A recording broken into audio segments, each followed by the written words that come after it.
Spina di Rosula's logo? It was designed by my mother.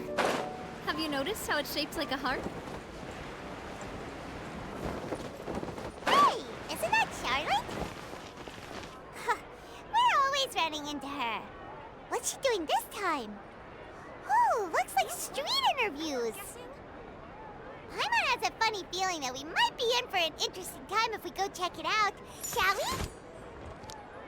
You gotta find that balance between flavor and nutrition. I see. So you believe that this warning letter was sent by the Phantom Weasel?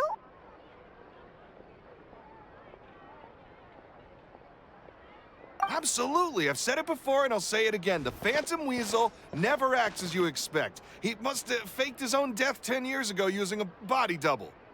Now that he's back, I'm sure the guards who worked on his case back in the day are in for a headache, but however this turns out in the end, the one thing it won't be is boring.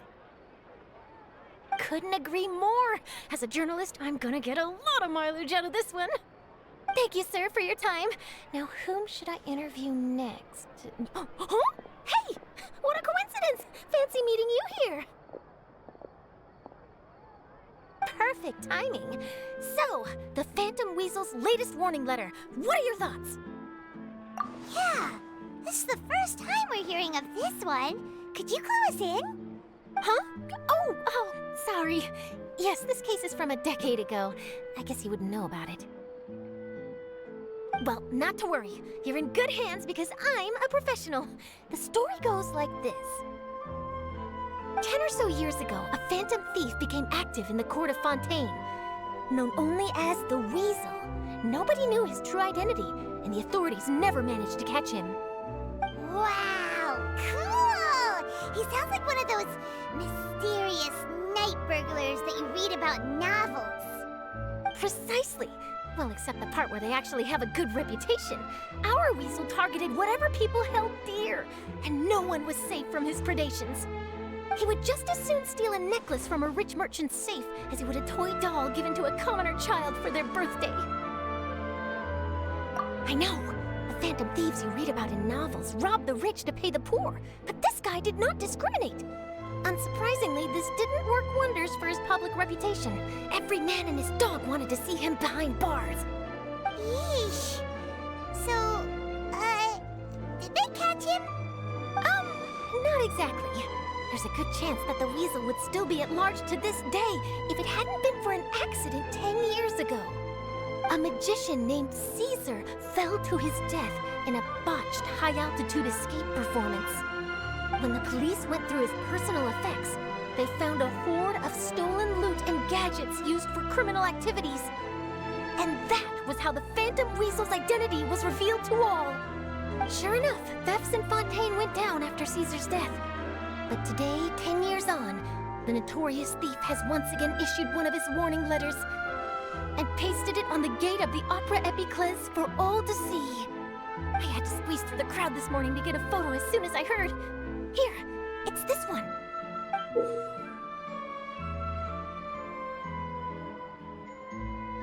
So, this is the warning letter, huh? Let's see what he wrote.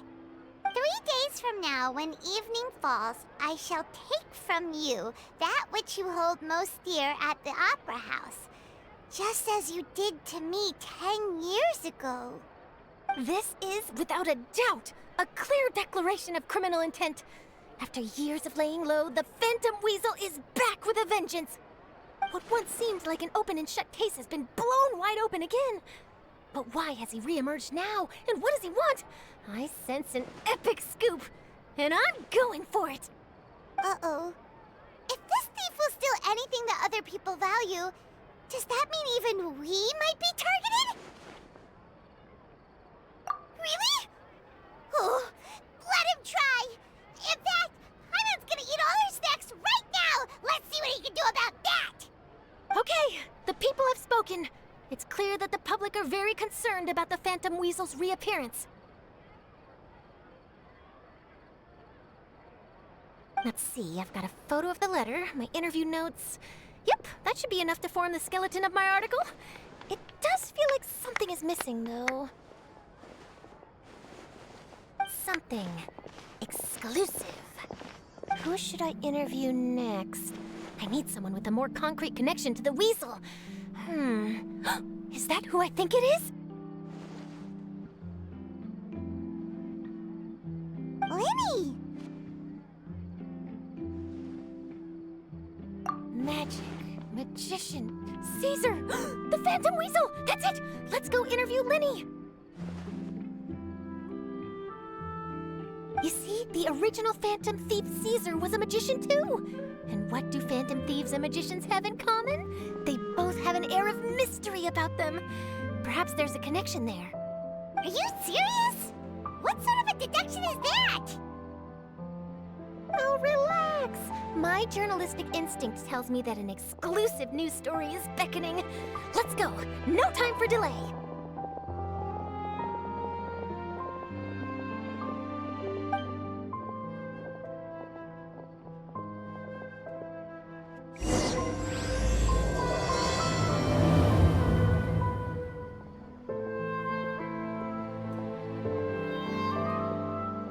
There's no point worrying about the future.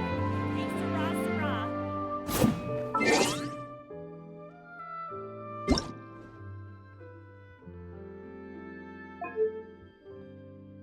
Paimon coming in! Paimon coming in! Is this level okay?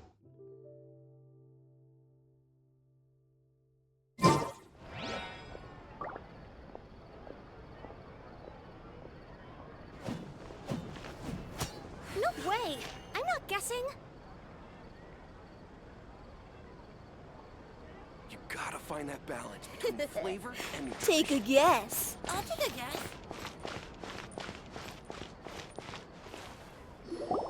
Wow, Mr. Magician! How did you know which card I picked? Oh, it's simple. Come closer and I'll let you in on my secret.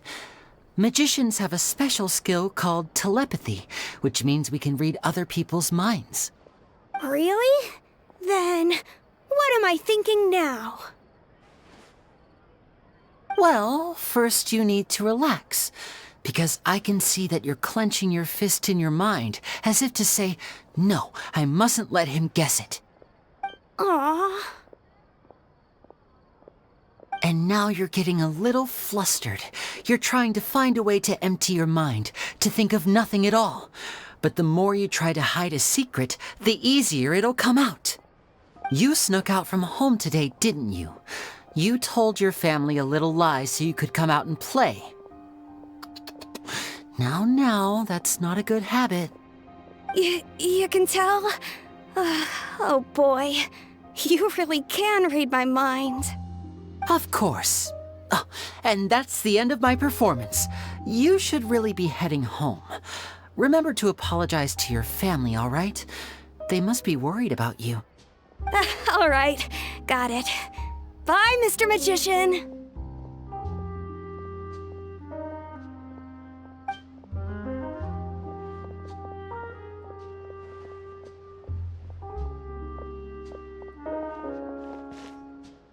Hey, Lyney? Why, hello. We meet again. Are you looking for me? What's the situation? Well, why don't you guess, Mr. Telepathic? Oh, please. You didn't believe that spiel, did you? The power of telepathy is quite beyond me. I'm sure that child would beg to differ. Seemed like you were right on the money. That was nothing more than a little trickery. I made an educated guess based on his micro-expressions. That, plus the fact that he was the only kid here without his parents, and he looked as guilty as sin. He made it easy for me. You guys, on the other hand, let me guess. Don't tell me you're here for the Phantom Weasel, are you? Wow, got it in one! Is this more of your trickery at work? Wait, really? No trickery this time. It was pure luck. His warning letter's been the talk of the town, so I figured that maybe you were asking around about that. Bingo! I plan on writing a column reporting on the latest news about the Phantom Weasel.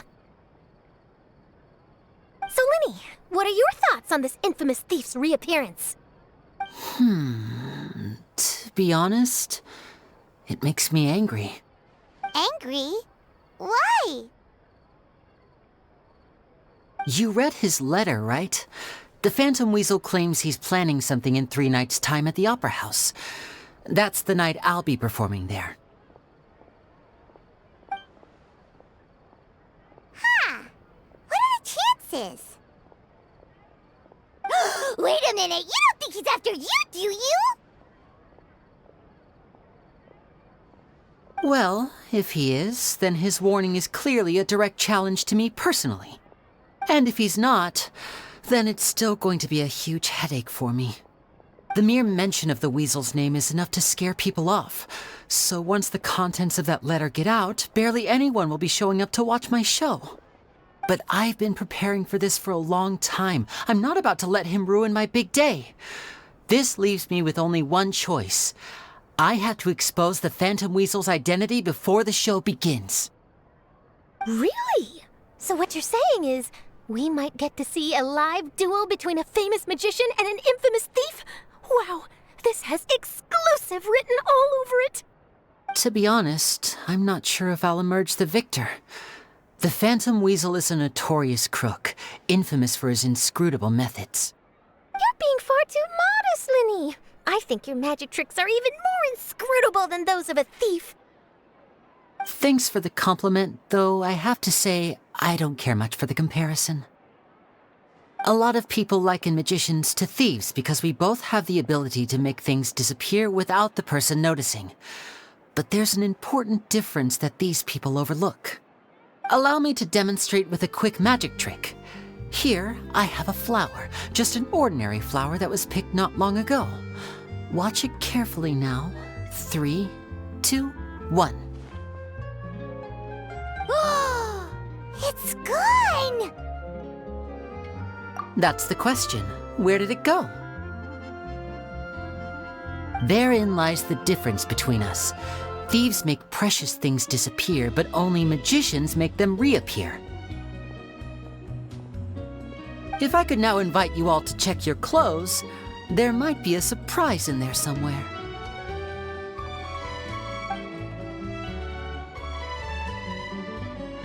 A surprise? Let me see!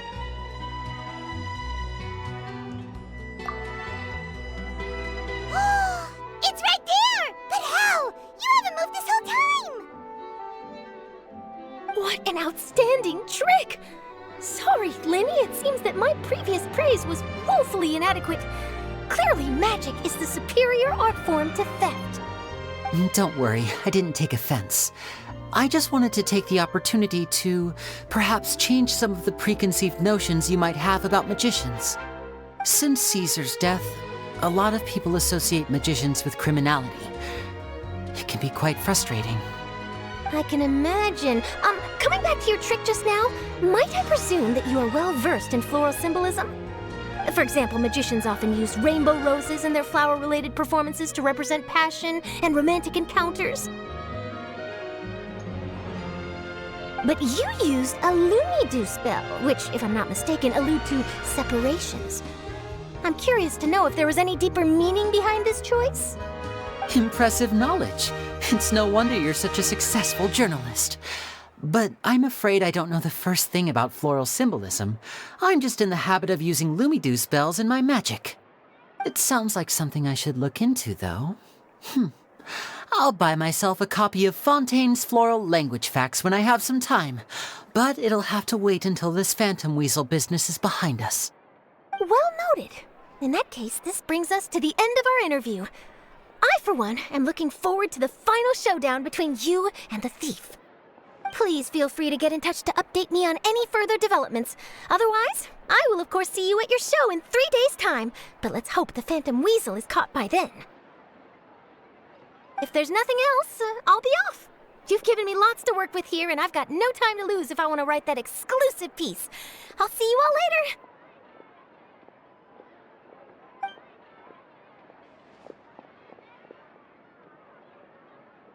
So, Lyney, are you gonna tell us how you did that flower trick now?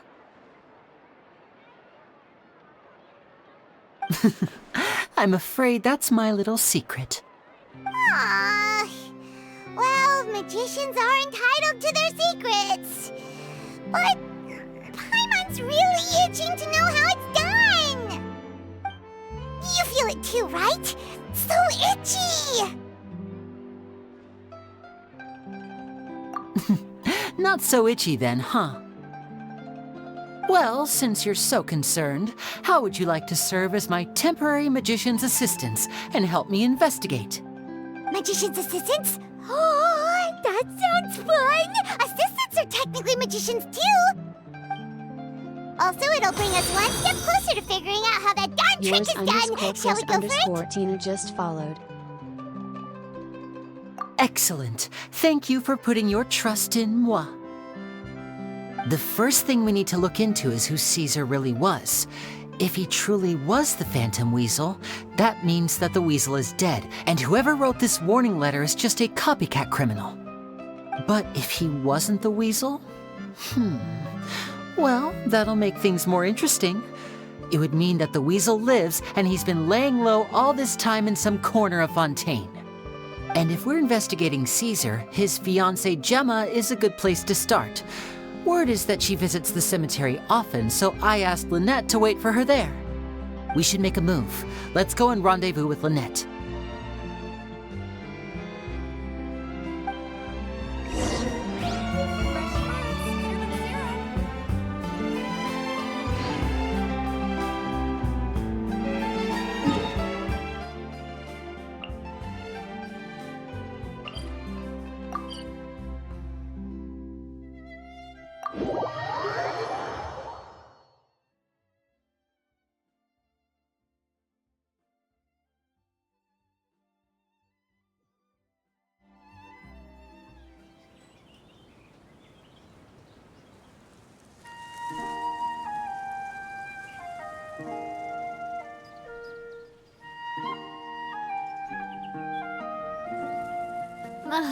I really want to go traveling. I don't mind where we go, as long as I have my friends with me.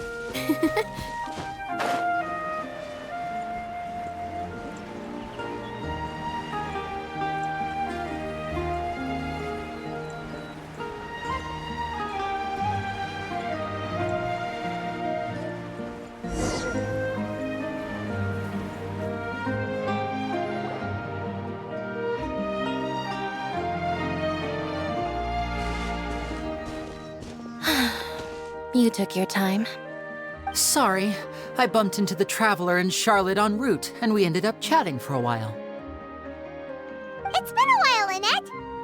We're working as Lyney's temporary assistants in the investigation of the Phantom Weasel. Thank you. It's good to have you helping. So, what's the situation?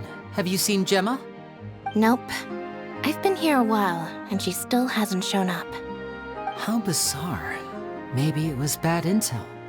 Well, we won't get anywhere by standing around waiting. Traveler, Paimon, let's go ask around.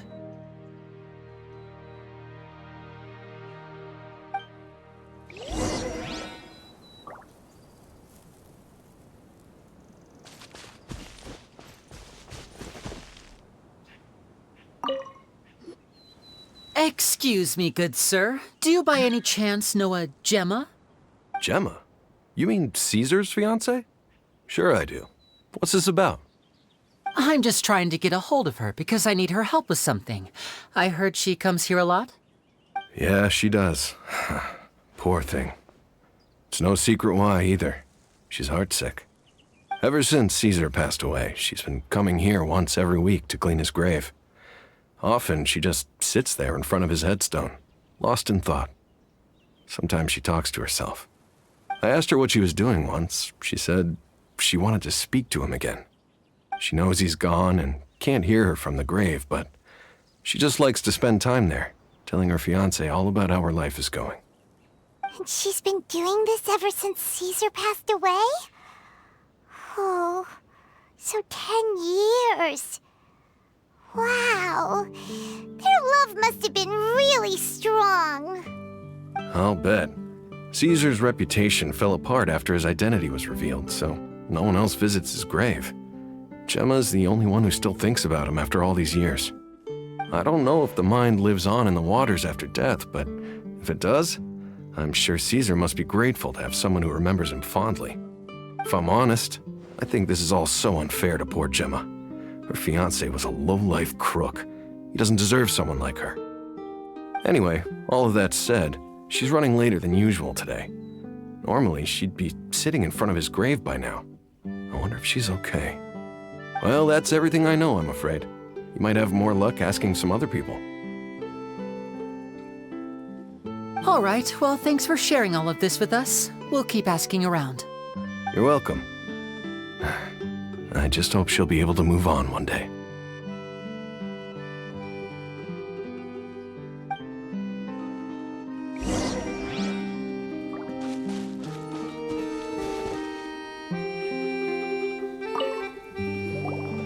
Did you hear the news? They're saying the Phantom Weasel's back.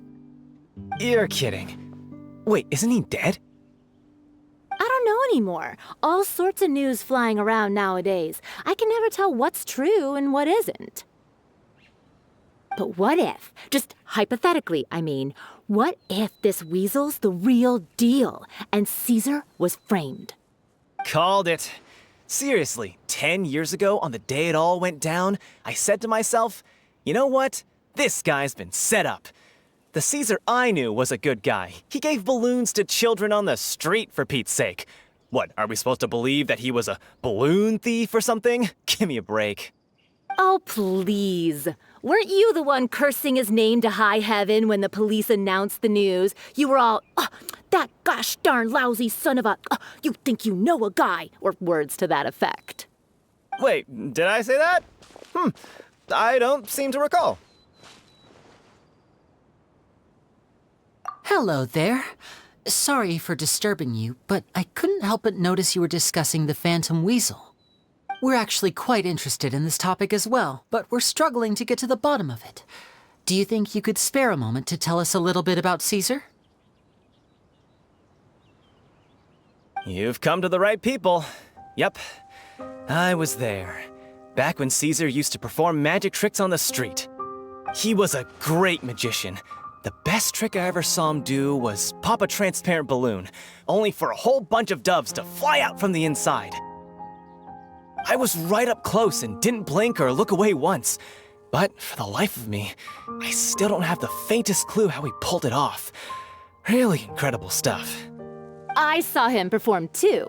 He always used to bring some gifts along for the kids who came to watch his show, and he'd hand them out after he was done. Sometimes he even got the kids to write their wishes down, and then he'd make the items on the wish list appear in his next show. He doesn't sound like such a bad guy. But after he died, there were also rumors that he used the wish list to find out what was precious to people, with the intent to steal it later. As I'm sure you know, the Phantom Weasel would steal just about anything from anyone. Whatever the case, now that the Weasel is back, Caesar's become a hot topic once more. I bet Gemma must be pleased. If Caesar's name gets cleared, maybe it'll finally give her some solace after all this time. No, speak of the devil. That's her over there.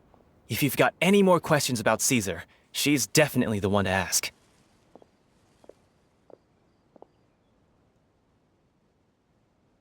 So that's Gemma. Is it just Paimon, or does it look like something's wrong? Wait, it looks like she's injured. Come on, let's see if she's okay.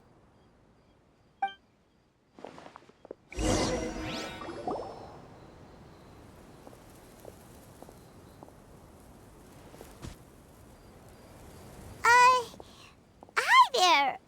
You're Gemma, right?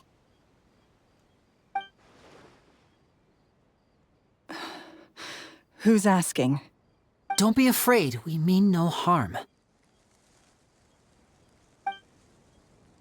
It looks like you're injured. How bad is it? Thanks for your concern, but you didn't answer my question. Who are you, and what do you want with me? My name is Lyney, and this is my sister Lynette. My name's Paimon, and this here's the Traveler. We're investigating the Phantom Weasel. The Weasel posted a warning letter this morning. If he still lives, that means that Caesar was falsely accused. You knew Caesar better than anyone else. So if you're willing, we'd love to hear what you think about all this. I promise you can trust us. We won't hurt you. In fact, we'll do all we can to keep you safe. I never believed that he was the Weasel. Huh. I suspected as much. Okay, so going back 10 years, do you remember anything strange in the weeks leading up to the accident? Did Caesar have a falling out with anyone, for instance? No, not that I know of. Got it. All right, sorry for disturbing you. If you don't have any more questions, please leave. I want to be alone with him. Emma Jones 89 just followed.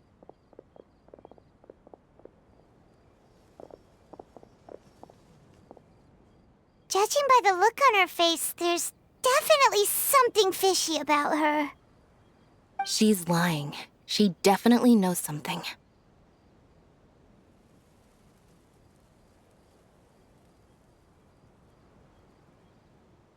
That's fair. We're just a bunch of strangers who showed up and started questioning her about things that happened a whole decade ago. It makes sense that she'd be wary around us. In any case, I doubt we'll get any further here, so let's call it a day. Meet me outside Hotel de Boer tomorrow, and then we'll start the next step of our plan.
My time with the Spinas.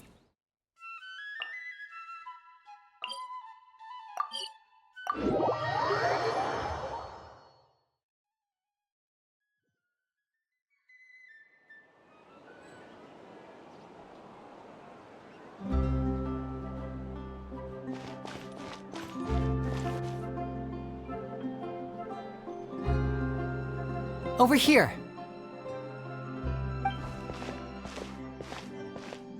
Lynette's not joining us today? I've had her follow Gemma and see if we can make any inroads with her. They should be at a cafe right now.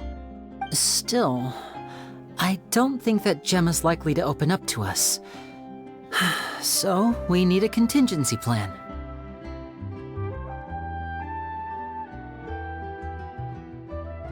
Today, we'll be looking into a guy named Lorenzo, Caesar's former pupil and assistant. When Caesar passed away, all the stolen goods discovered in his home were confiscated and returned to their rightful owners. But Lorenzo was the only one privy to all his magic secrets, and he inherited his craft. Before long, Lorenzo was the next big magician in town, his fame surpassing even that of his master, and it made him very wealthy. He's since left the magic scene, though, and these days, he's a wealthy businessman with his fingers in a lot of different pies. I had to pull a lot of strings, but I managed to get him to agree to a couple of drinks with me. Be warned, though, I hear he's got a hair-triggered temper. We'd best be careful.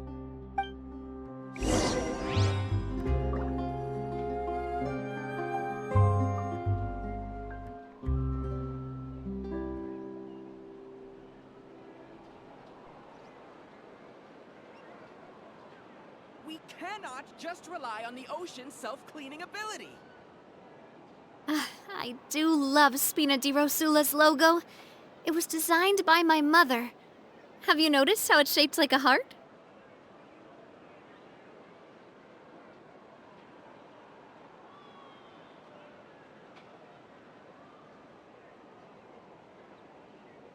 We cannot just rely on the ocean's self-cleaning ability.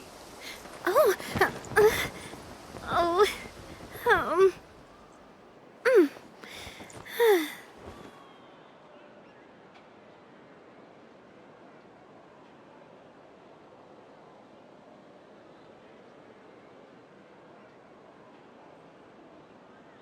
My time with Espina has taught me that carrying an unreliable weapon is worse than not carrying one at all. Rely on the ocean's self-cleaning ability.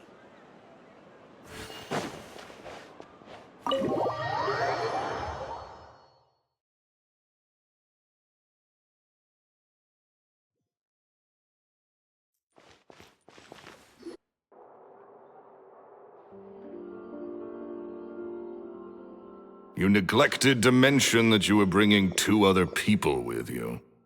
My apologies. These 2 are my assistants.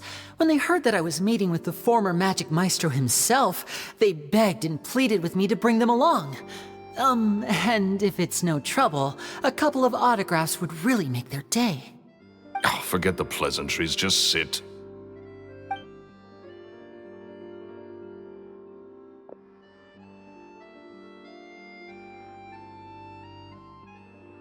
Get a load of this guy. Forget the pleasantries, he says, but he looks pretty happy about Lyney stroking his ego. I only agreed to meet since we're both magicians. Do me a favor and cut to the chase. I have more important things to do than drinking. Much obliged, sir. As it happens, the matter I want to address is also related to magic. Yesterday morning, a warning letter from the Phantom Weasel appeared on the entrance to the Opera House. He claims to be planning something for the same evening that I'm scheduled to do a magic show there. As such, I believe that I may well be his target. I have to get to the bottom of this to ensure that my show can go ahead as planned. Naturally, any investigation into the Weasel starts with a few questions about Caesar, who... What is there to investigate? Caesar was the Weasel and he's been dead for 10 years. So what if some sick creep thought it'd be funny to write a warning letter? It changes nothing. Are you trying to tell me you actually bought it? Please, sir, no need to get so worked up.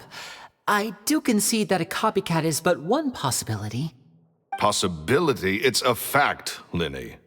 Look, my patience is limited, so listen carefully while I'm still willing to put up with you. The Weasel is dead. Period. Everyone knows that, so do yourself a favor and quit this investigation. It'll lead you nowhere. Look, if this affects your magic show in any way, I will personally compensate you for any losses. Oh, sir, I'm honored, really. But this isn't about finances for me. My pride as a magician is what's at stake here, Lorenzo. Copycat or not, this person has thrown me the gauntlet, and I must meet their challenge head on. Your pride? Don't mince words with me, boy. Just tell me, what exactly are you seeking to do? I want to find out the Phantom Weasel's true identity. I have to know for myself what really happened 10 years ago. What would that accomplish? And what do the events of 10 years ago have to do with you, anyway?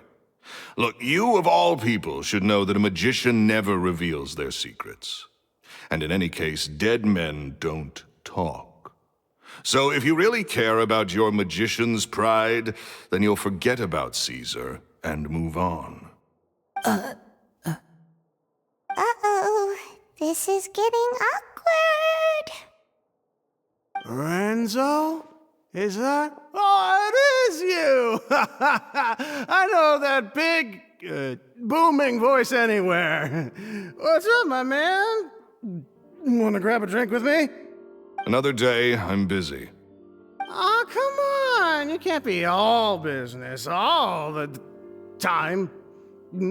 You know what they say?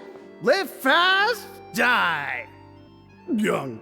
You gotta learn how to kick back and relax once in a while. If I wanted your life advice, I'd ask for it. Now get out of my face and go be drunk somewhere else. Sorry, my good sir. I don't believe I've had the pleasure. Oh, hey! Edmondo. He and I are business pals. We worked together a bunch of times. This is your first time meeting him? Oh, he's always like this. Foul-mouthed and hard-nosed. Never heard a kind word out of this guy the whole time I've known him. And he wonders why he can't get a girlfriend, despite being, what, pushing 40, 30, something? Anyway, point is, a lot older than when he first got rejected by the girl he was into. And he's still into, from what I hear. Shut up and get out of my face. Another word out of you and you can forget about doing business with me ever again. Do I make myself clear? Sorry, I may have had a little too much to drink. All right, I'm gonna leave. Don't work too hard.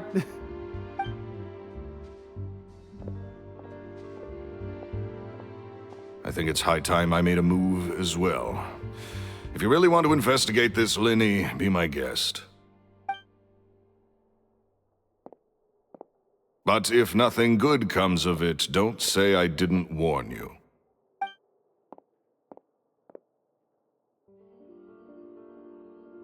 Well, that fell to pieces in a rather spectacular fashion. Any thoughts? Totally. And what was all that about compensating you for your losses?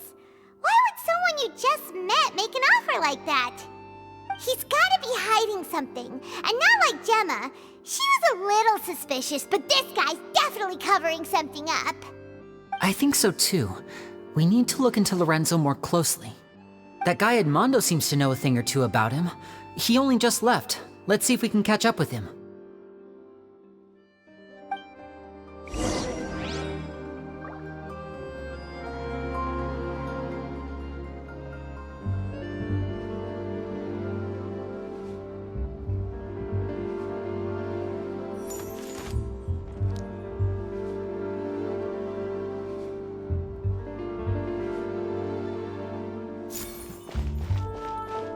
Art is the key ingredient.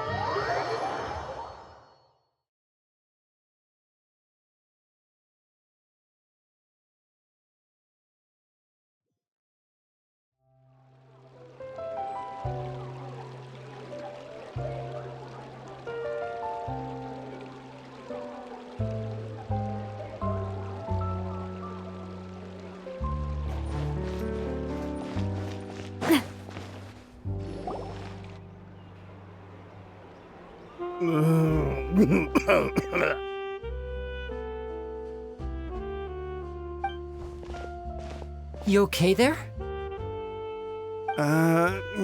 Who are you? Oh, it's you guys. Don't worry about me. I must have had one too many. I just need to ride it out.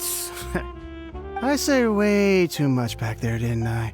Yeah, I nearly talked myself into complete financial ruin. Note to self, no more drunken chats when Lorenzo's around. So, he was serious about threatening to cut you off? Ugh, Paimon knew he was a bad egg. Hey, keep your voice down.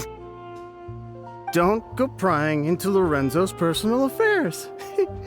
Bad things happen to people who ask too many questions, or make an enemy out of him. What kind of bad things? Don't even ask. I'm sorry, I'm gonna have to cut this conversation short. I'm not crossing that line again. And take it from me, trouble with Lorenzo is one thing you don't need in your life. You saw him flare up back there. I don't know what you said to him, but clearly it touched a nerve. That's not a good sign. You're too young for this. Don't get in over your head. I'm leaving.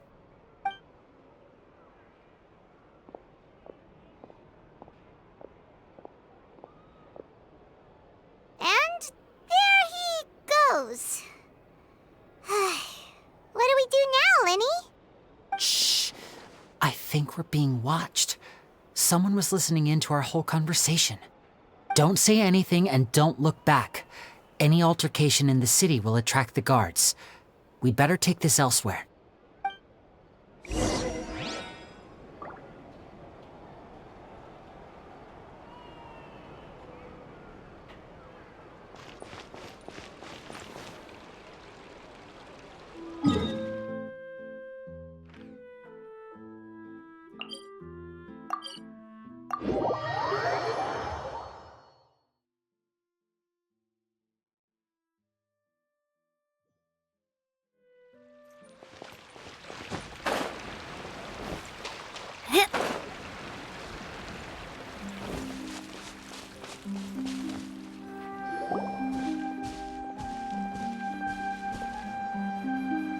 You followed us a long way. Why don't you come out and introduce yourselves? So you're Lyney. And where's your sister? Ain't she with you today? Save us the trouble and go fetch her for us. Let's not drag this out. Paimon doesn't like the tone of your voice, mister! Who sent you, huh? Save your questions, missy. You ain't gonna need answers where you're going. Capiche? Looks like we can't avoid this fight. Now, I'm not the strongest fighter, so I hope you're ready to back me up. Don't worry, we got this!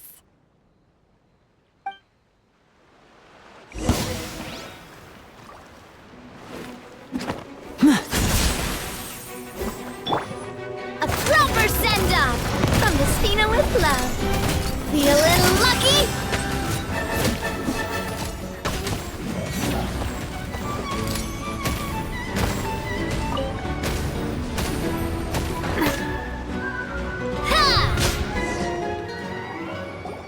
Curses. Tougher than we thought. Vision wielders are always trouble. Intimidation ain't gonna work like it did on the lady. Come on, let's scram! Hey, wise guys! We ain't through with you yet!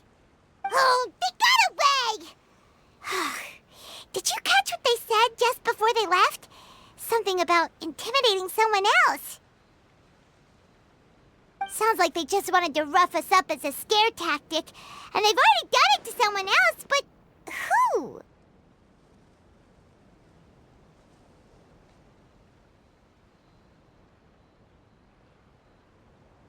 You're right.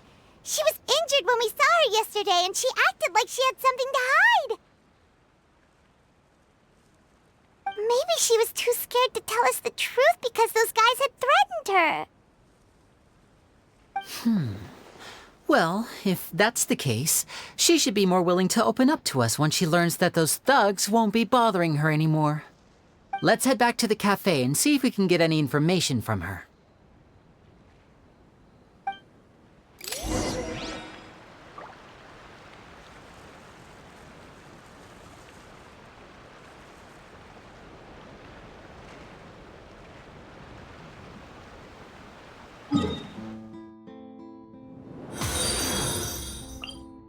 Elena_2023 just followed.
Gemma? You again. What is it this time? We just ran into the men who've been threatening you, and we gave them a taste of their own medicine. So, you can relax now. We're here to protect you. What? Why? I didn't tell you anything. Why would they come after you? Sounds like they're no strangers to you. That's putting it mildly. I know them all too well, and I hate them with every fiber of my being. It's been 10 long years, and still every time I try to look into Caesar's death, they show up and warn me not to do anything stupid.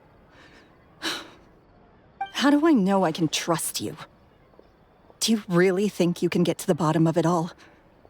And why are you doing this? I'm afraid I can't reveal all the details just yet, but I can promise you this. I will expose the Phantom Weasel's true identity. Because you see, this is a personal matter of the utmost importance. I give you my word. Trust me. Okay. How can I help you? I've heard that Caesar used to have a magic workshop where he kept a lot of his personal effects. If possible, I'd like to take a look at them. Do you know where it is? The Fleuve Cendre. But the place was sealed up by the police after his death, and no one's been there since. I also know that the Fleuve Cendre is dangerous territory. Lots of hostile groups lurking around. If you're serious about going there, please be careful. Understood. Lynette, you stay here and take care of Gemma. Don't let her come to harm. Got it. But if I'm staying here, I'm ordering dessert. I mean, bon appetit. But stay sharp, too. They're likely to come for you while I'm away. Okay. Alright. Power saving mode off. I'll start taking this more seriously now.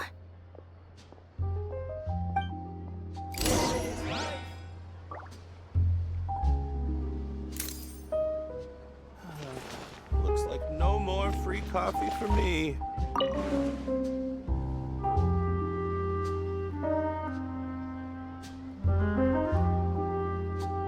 This coffee smells as good as ever.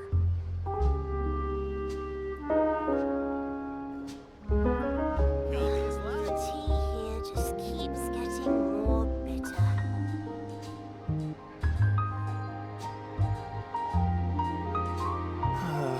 Looks like no more free coffee for me.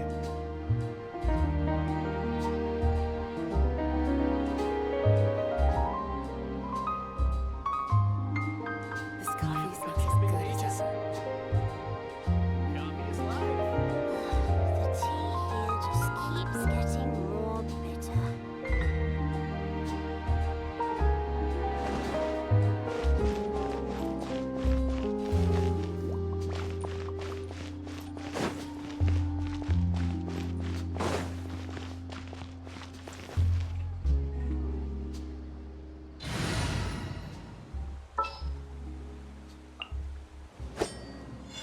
All right, let's head off.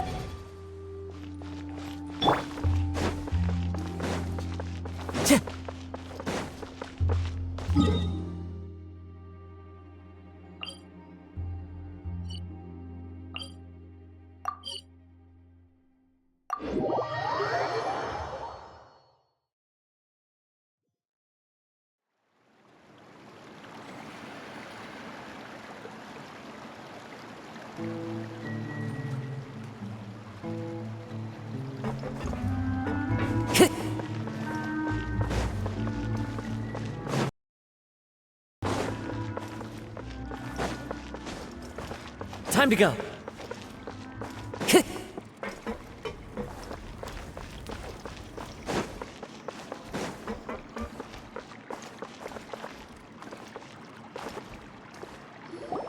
If Gemma gave us the right location, then the workshop should be right nearby. Huh. Looks like these boxes are blocking the entrance. Let's shift them away first. There we go. It should be just down here.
Caesar's workshop.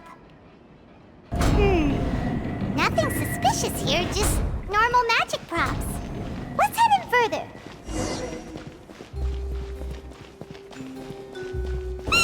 What was that? Oh, is this one of Caesar's gadgets? Guess we must have triggered some sort of device.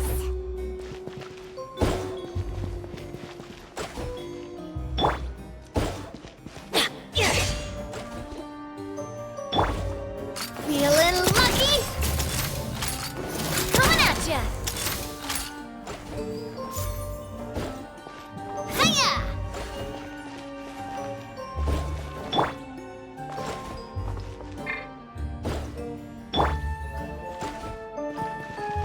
And voila!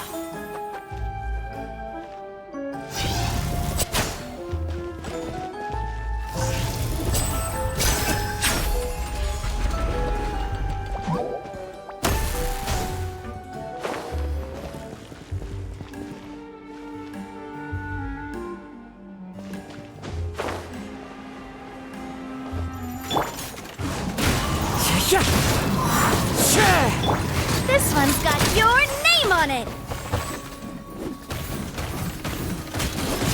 Where'd that come from? Feeling lucky? Fire! Well, with rocks. Haha! Ah! Whoa. Look. The doll in the box is glowing.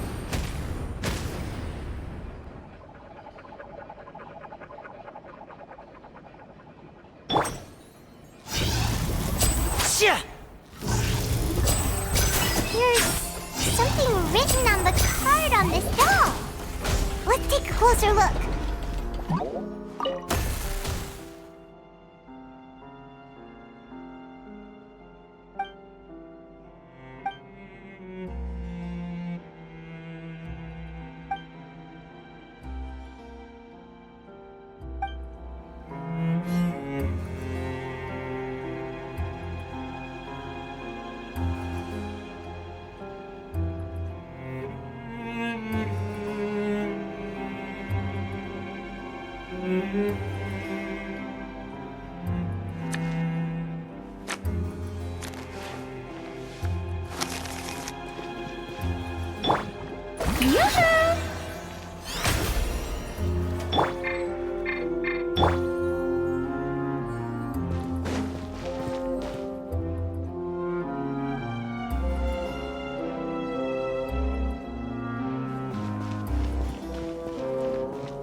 These magic boxes are moving. What do we do? One of them looks different from the rest. Let's investigate. Got it. We're supposed to find the box that lit up at the start, right? There should be another wish list inside. Let's keep trying. Lana_Adams_ just followed.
That's weird.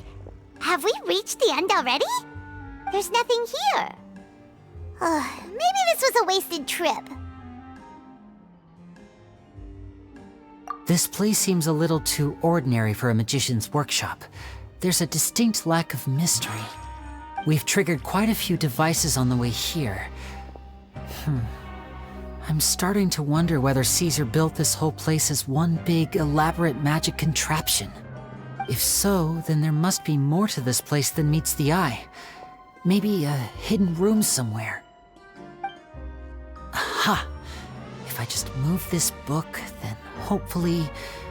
and... presto! A secret passageway! How did you know? I'm a magician too, and apparently great minds really do think alike. Looks pretty big inside. Let's head in and take a look around.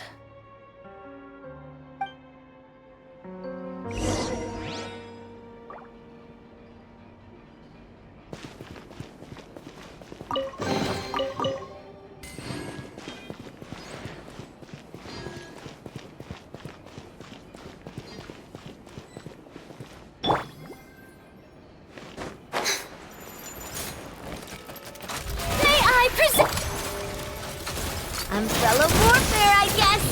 Feeling lucky?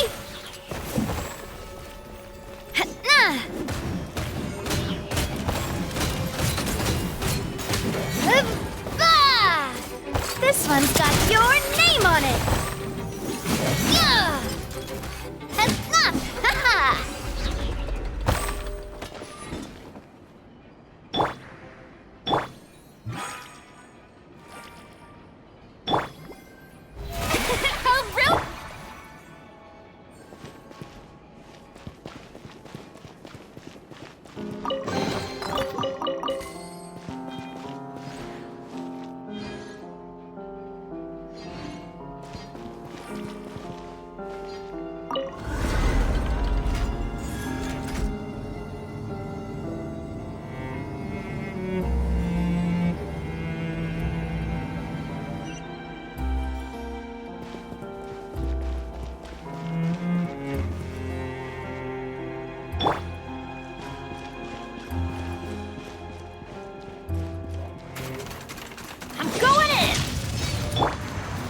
The wind knows me. Fallen leaves, adorn my night!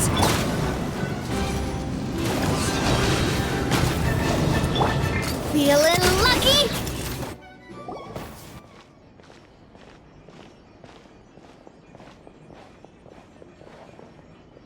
Why have you stopped, Lyney? Is there some device in that box? Huh. It just looks familiar somehow. Let me check this out for a second while you guys go on ahead. If anyone makes a major discovery, let's rendezvous here. All right, see you in a bit.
Seems like we can't step on the same tile twice.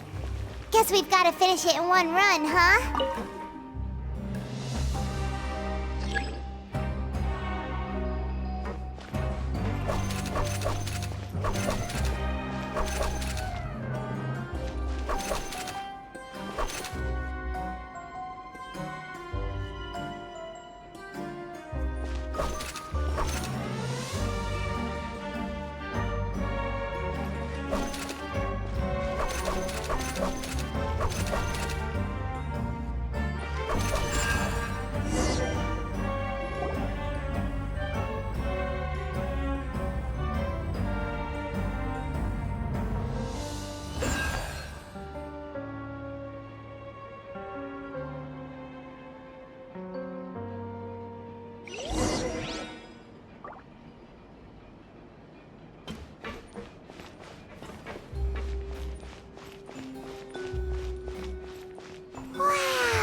he wrote a lot about the principles of magic.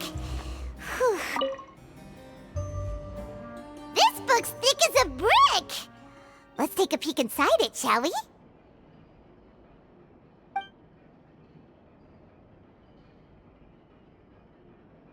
At one of my shows a few days ago, a child asked me how I pulled candy out of my hat.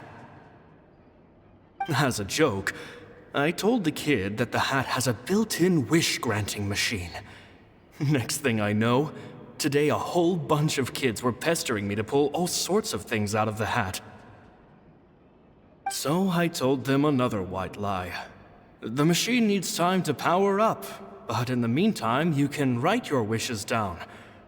Well, they took me up on that offer, enthusiastically.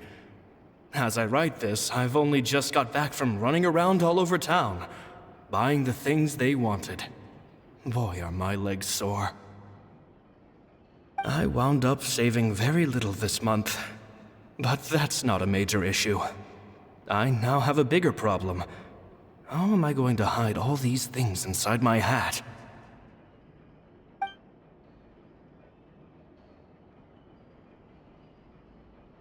Two children came to talk to me after today's show. I don't know why they were out on their own. They looked much too young to be unsupervised. I do hope they got home safely. Anyway, they said that they wanted me to teach them how to do magic. It's not uncommon for children to ask this, of course, but I've never seen any of them as serious about it as these two. I told them that learning magic is very hard work, but that didn't faze them at all. It's like they already knew. They seemed so committed. I couldn't turn them down.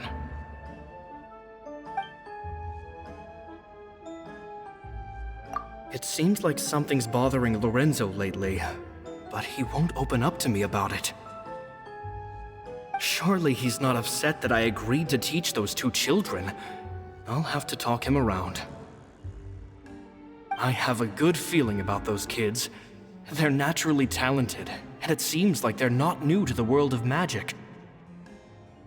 They have all sorts of fantastic ideas. All I'm really doing is helping them develop a more professional standard training plan. They wanted to call me Master, but I told them they absolutely mustn't. Any magician worth their salt could have taught them what I have. They're the geniuses here.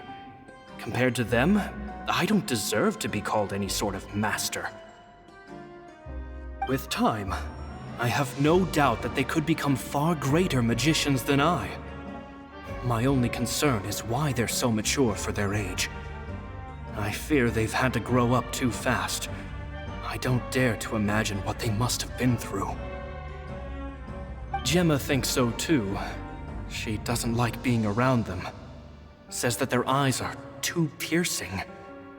They don't bother me, but then again, I've never been the sharpest tool in the shed.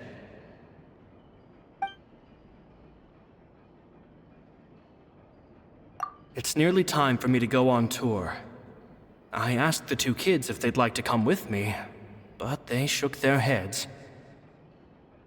I once overheard them talking about their father and their mission.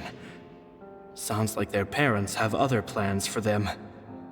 I guess we'll be parting ways soon. It's only been 10 days since I first met them, but I think that I've gotten a feel for their personalities now. They're very tough, but also very cautious, and they trust no one but each other. This, I fear, is not a good habit to have. They hide things from me too.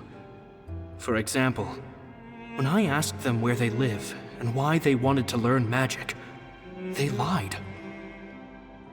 That's the thing about children. Whenever they're trying to cover something up, it always shows somehow. I can sense that their lives have been hard, possibly even dangerous too. They're not like other children. It's a shame that I can't do more to help them. After thinking things over, I decided to tell them a bit about how I see the world. It's full of lies and falsehoods, And that is why we must find our own truth. P.S. I hope they won't find my nagging annoying. Children are so opinionated nowadays. Will it do them more harm than good for someone they've only known 10 days to lecture them like that? P.P.S. Maybe I'm overthinking this. Children aren't interested in grand philosophies. It probably just went in one ear and out the other. I bet they've already forgotten every word I said. Oh, Caesar, Caesar. Just mind your own business next time.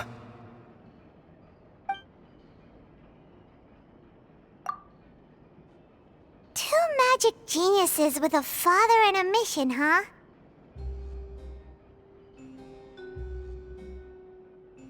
Sounds a lot like he was writing about Lyney and Lynette, don't you think? So did they meet Caesar when they were kids? Let's go ask Lyney!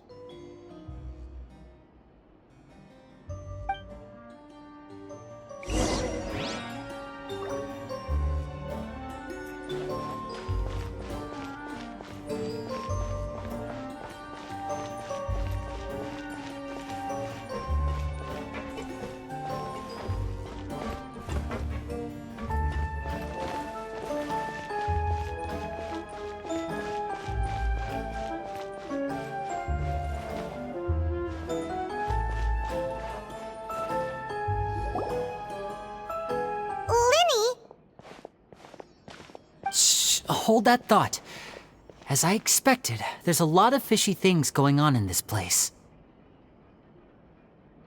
Fishy? Uh-oh, what have you found? All in good time.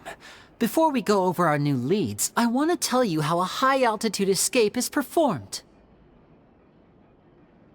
First, the magician slots themselves into a magic box in full view of the audience. The box is then suspended high in the air, and a short while later, the base automatically opens. At this point, a dummy will fall out of the box, but it looks real enough to grab the audience's attention, and they start wailing and screaming.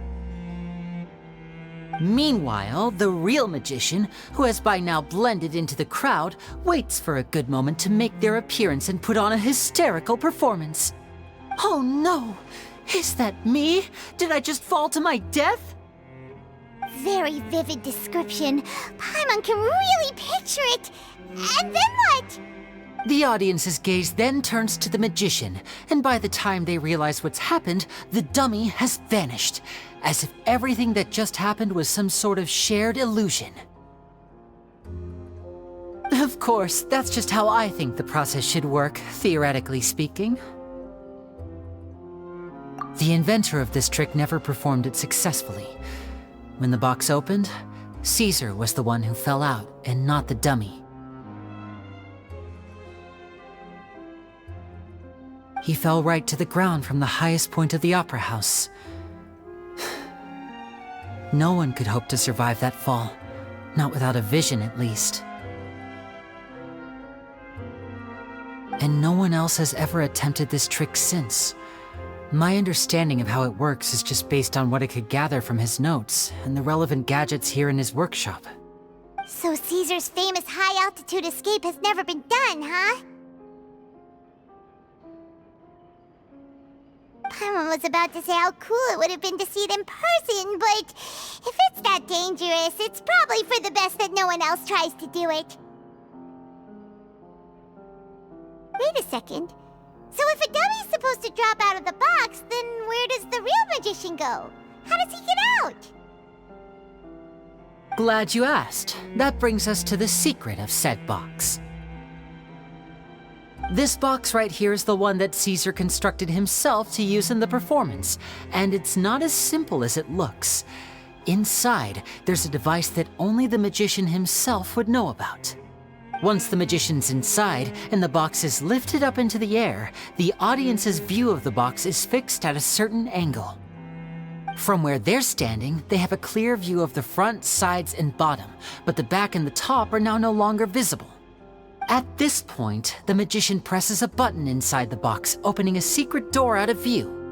He then escapes through this trapdoor onto the Opera House roof, waits for the dummy to fall and distract the audience, and quietly returns to ground level.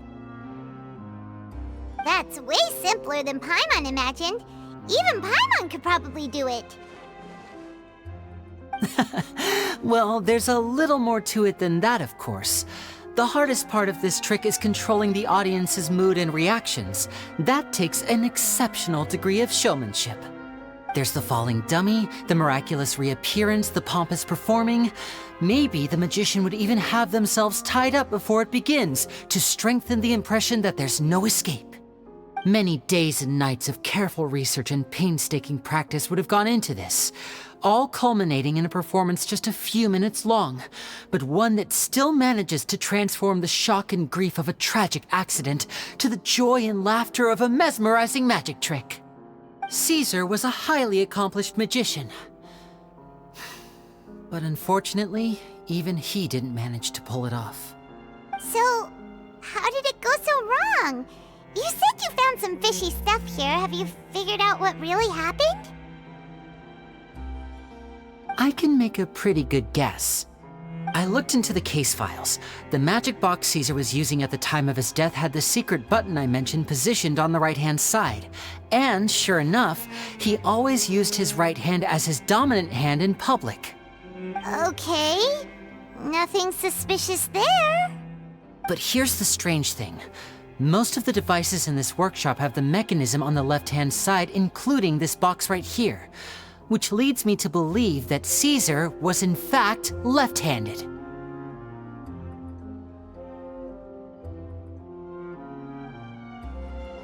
Because a magician can't afford to have their most basic habits stand out too much. People naturally focus their attention on the most important details of the task or situation at hand. But a magician needs to be able to redirect an audience's attention at will, so as to avoid arousing their suspicion. The essence of magic is getting people to believe a lie. If even the truth raises eyebrows, the falsehoods become all the more difficult to mask. And so, Caesar trained himself to use his right hand to align with his audience's expectations. Great magic always requires sacrifices. But in his most stressful and nerve-wracking moments, and when no one was watching, reflex would kick in and he'd use his left hand. That's why he set his gadgets with the mechanism on his left.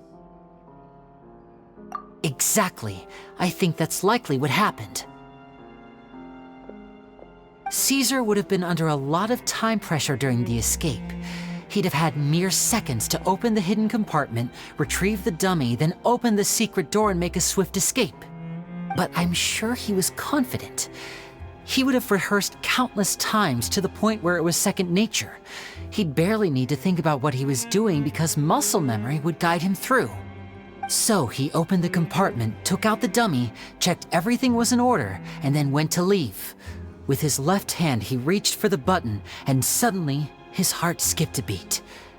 It wasn't there. Much like when you reach for your keys but find your pocket empty, his mind needed a moment to process what was going on. Instinctively, his left hand would keep feeling around for the missing button, maybe for another second or two, until the bottom of the box gave way. With the stakes being as high as they were, just a 2-second delay cost him everything. The authorities would find nothing suspicious and conclude that his death was due to his own error. When in reality, someone switched the boxes, and they did it to murder him. But how would they be able to make the switch without being noticed? That would be difficult to pull off, no? It would have to have been someone who knew that he was left-handed and who could move his props around without arousing suspicion. Someone who was always by his side. Isn't that right, Lorenzo? You just couldn't let sleeping dogs lie, could you? There's not a lot of people who'd go to all this trouble for some magician who died 10 years ago. I didn't want to have to do this, you know. Silencing you the hard way just creates more problems for me to deal with. But I gave you your chance. I hoped you'd do what's good for you and back off like the lady, but you disappoint me. You mean Gemma? So you are the one who's been threatening her! Yes, although however stubborn she might be, she was never much of a liability. But you people, you never even knew him, but for some reason you just wouldn't drop it. Which is why you can't leave this place alive. Take them out, and make it quick. Do your worst!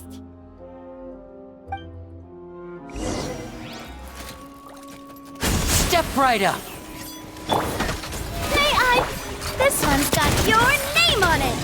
Attack! Into the wind. Clouds high. The birds call.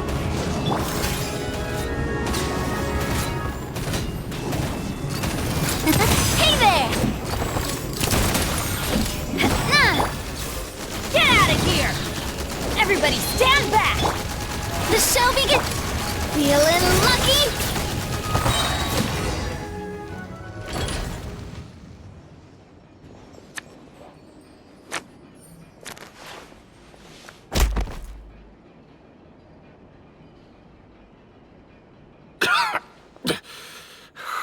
You kids are tougher than you look. Had enough yet, Lorenzo? Your cronies can't help you now. I think it's high time you started talking, and what I'd really like to know is, why did you murder Caesar? If I had a Mora for every time you said that man's name. Of course you idolized Caesar, everyone else did. But I was the real genius magician. Me! He was just an amateur who did cheap tricks for gullible children. I was the one who made magic into the fine art it is today. The aristocrats doffed their hats to me! So it was jealousy. Jealousy. Hatred, more like. I hated Caesar. All he cared about was his magic. He lived and breathed it. He poured everything into his street performances and his stupid tours like it was just a hobby to him, never bothering to think about Mora. What sort of fool devotes their life to the art of deception and never has a Mora to show for it? But the people loved him, didn't they? Oh, how they looked up to him. No one gave me a second look. All I ever heard was, "Oh, your master's amazing, isn't he?" Amazing. Yeah, so amazing that he was completely broke. Every other apprentice was living it up at their master's expense, but no, not me. I put in all the work, mastered all the skills, and it brought me nothing more than the life I already had. He forbade me from using magic to trick people out of their Mora. There was nothing he hated more than that. And with his reputation in Fontaine, it was too risky for me to go it alone. As long as he was alive, if I dabbled in my own brand of money-making magic, he would expose me, and it would destroy me. I had to kill him. There was no other way. He had to go. And this was your only motive? It was reason enough. What other motive would I need? Well, I was under the impression that there might have been other factors at play. For instance, maybe you were in love with Gemma, but she was engaged to Caesar.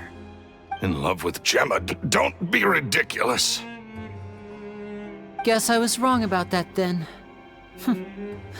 Next question. Are you the Phantom Weasel? I am. Caesar was so strict with me. He insisted that his way was the right way, that the sole purpose of magic was to bring joy to the world. I never bought into any of that. I was more interested in the practical value of magic. Sure enough, it helped me fill my pockets with all kinds of valuable treasures.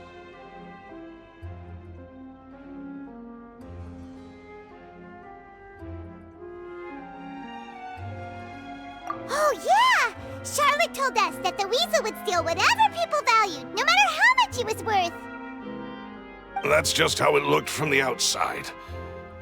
What would any thief want with second-rate loot? I've only ever targeted high-value items. I stole cheap things as a way of practicing my craft. It was other people's overactive imaginations that conjured up the preposterous image they then dubbed the Phantom Weasel. So that's the story, huh? Well, I hope you're ready to tell it all over again during your trial. What choice do I have? You're a pack of wolves, and you've got me between your jaws. You've seen what's here, and my last-ditch effort to stop it getting out has failed. What else can I do? So be it. I've enjoyed power and wealth for the last 10 years, the likes of which Caesar could never give me. I wouldn't choose for things to end this way, but I regret nothing. Very well. In that case, I'll contact the guards. Traveler, Paimon, keep an eye on Lorenzo for me. I'll meet you just outside the workshop when I'm back.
Lyney has told me the whole story.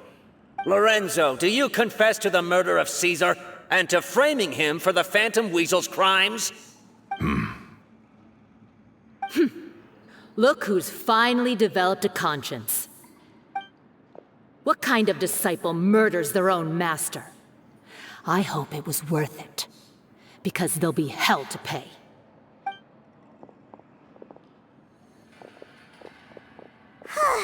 Looks like it's all over. What should we do next, Lyney? Should we start preparing for your show? Let me think. Let's rendezvous with Lynette and Gemma first. With Lorenzo in custody, Gemma will no longer have to fear for her safety. Good point! We should go tell Gemma the good news right away! It'll give her some peace of mind for sure!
I really want to go traveling.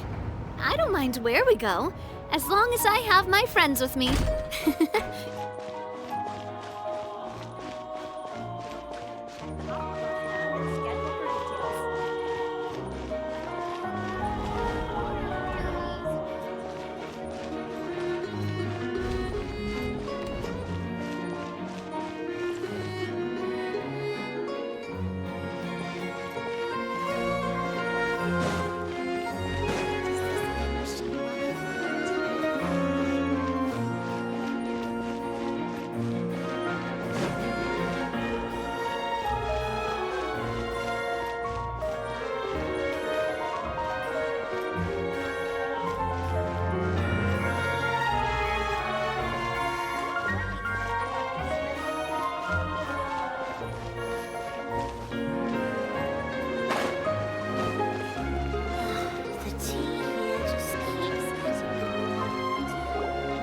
Ah, you're back. You were so quick. I've only just finished my third dessert. Your third? Lynette, come on, we've talked about this. Everything in moderation. You're not gonna have any room left for dinner now. It's fine. I'll shift to exercise mode and jog off the excess sugar. That's besides the point. Well, it's done now, but try to eat a more balanced diet in the future. Point taken. Did everything go okay? Of course! Lorenzo was no match for us. The guards are taking him into custody as we speak. Gosh, that's amazing. I'm sorry, I still didn't know if I could trust you, but now it seems I can. I had my suspicions about Lorenzo, but It's okay, we understand. He did threaten you. Paimon would find it hard to trust strangers in your position too. But you don't need to be scared anymore. Everything's gonna be okay. sorry. Sorry. My emotions are all over the place right now. I've been waiting for this day to come for so long. I always wanted to report Lorenzo. He took all of Caesar's property, which I found suspicious, but I had people watching me all the time, so I couldn't risk looking into it. I was so afraid. I was scared he'd do something terrible to me, and then no one would be left to visit Caesar's grave. So I never had the courage to speak out. Thank you all. Truly. Thank you so much.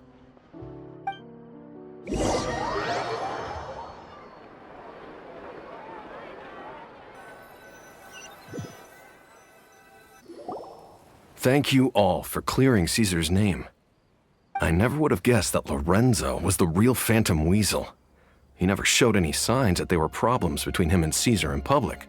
From the outside, it looked like they got along great. And to think that lowlife's been living life to the fullest all this time while Caesar's name was getting dragged through the mud. It's a travesty. At least his soul can finally rest in peace now, thanks to your efforts.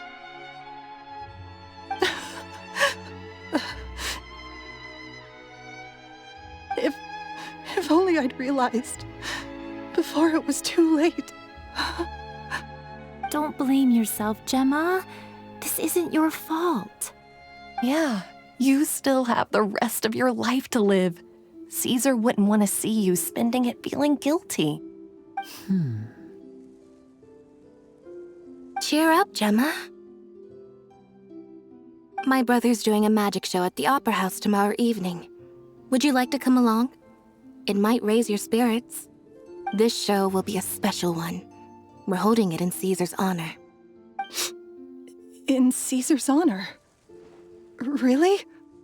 Oh, thank you. I'll be there. Great. We'll see you tomorrow evening. Traveler, Paimon, don't be late. Don't worry, we'll be there. No way are we gonna miss out on a free magic show. Wait, Paimon feels like we're forgetting something. Oh yeah, Caesar's diary! We never found out if the two kids Caesar taught magic magic to, were Lyney and Lynette or not. Lyney changed the topic back in the workshop, so we didn't get a chance to bring it up. Oh well. Guess we'll just have to ask Lyney tomorrow evening.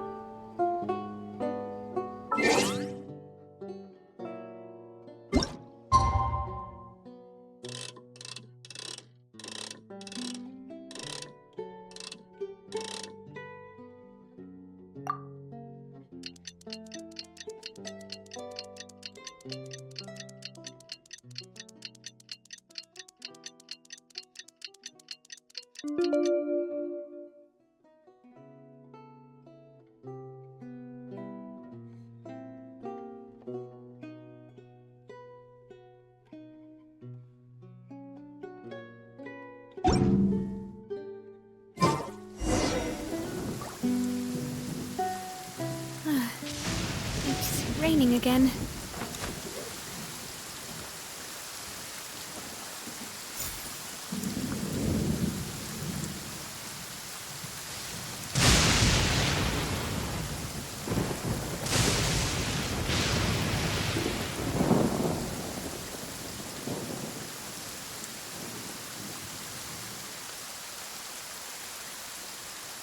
I do love Spina di Rosula's logo. It was designed by my mother. Have you noticed how it's shaped like a heart?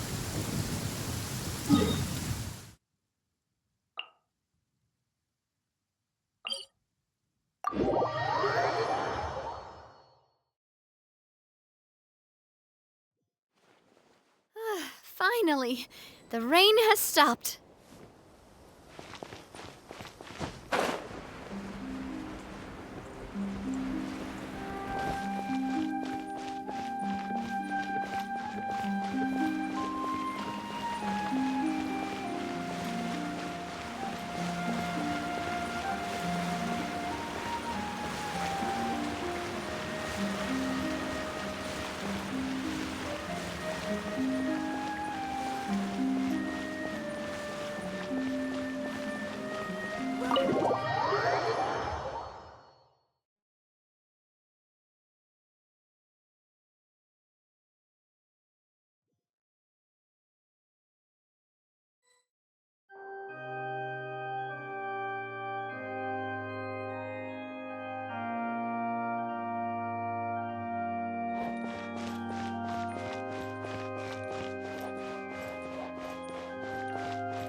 Paiwan's excited to see another of Lyney's magic shows! Wait. Lynette, shouldn't you be on stage by now? Not this time. My brother's going solo today. So I'll be watching with you. Good evening, ladies and gentlemen. I hope everybody's ready because the show is about to begin. The great magician Lyney has prepared a spectacular show for us all tonight, concluding with an all-new grand finale that no audience has ever seen before. Wow! A new trick! Thank you all so much for coming. Now, prepare to join me on a journey through the mystical and miraculous.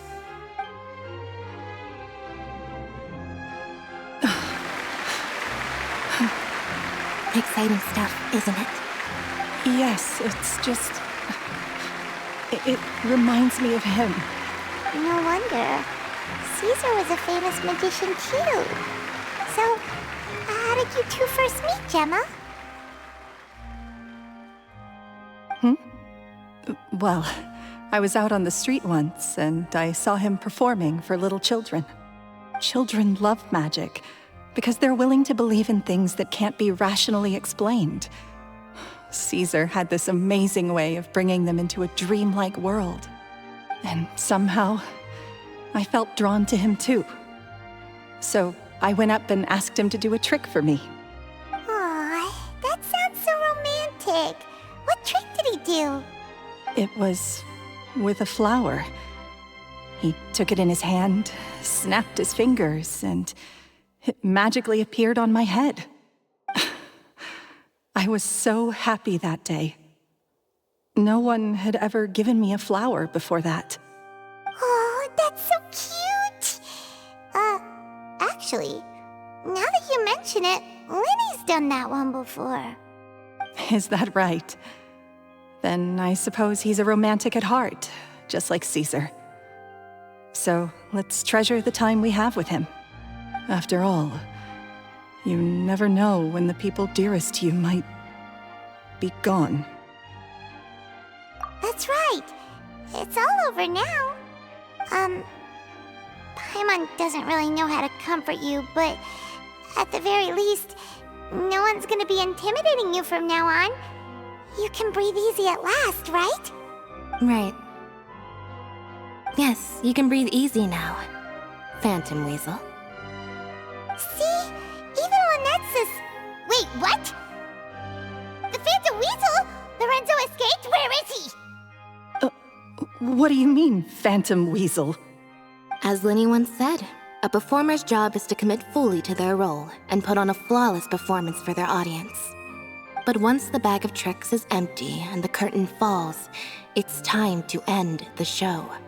The spotlight is no place for someone with no more cards up their sleeve. It's been 10 years, Gemma. Aren't you tired of the grieving widow act? I think it's time to put an end to it. What are you talking about?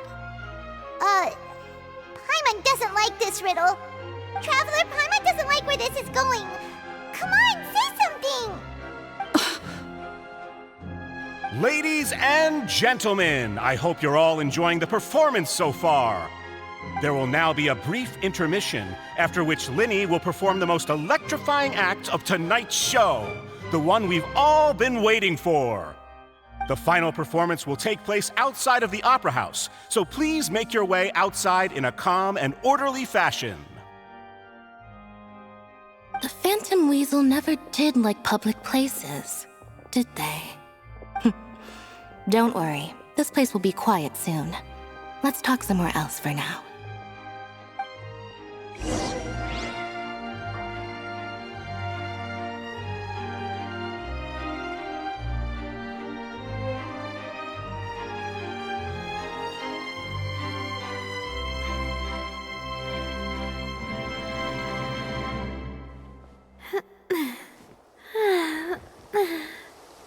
Oh!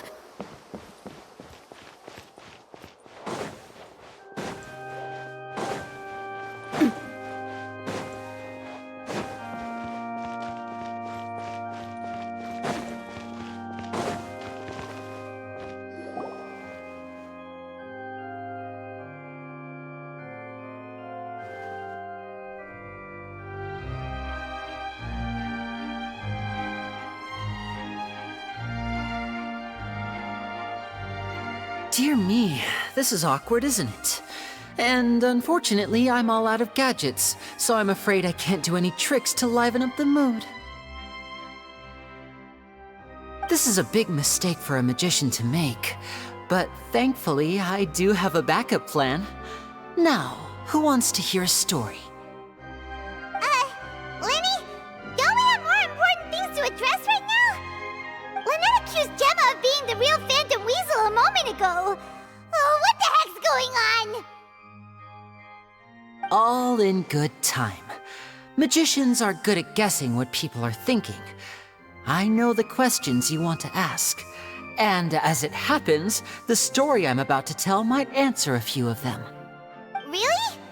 Well then, let's hear it! Paimon's dying of curiosity here! Let's go back to the very beginning. A decade ago, when the Phantom Weasel was terrorizing the court of Fontaine.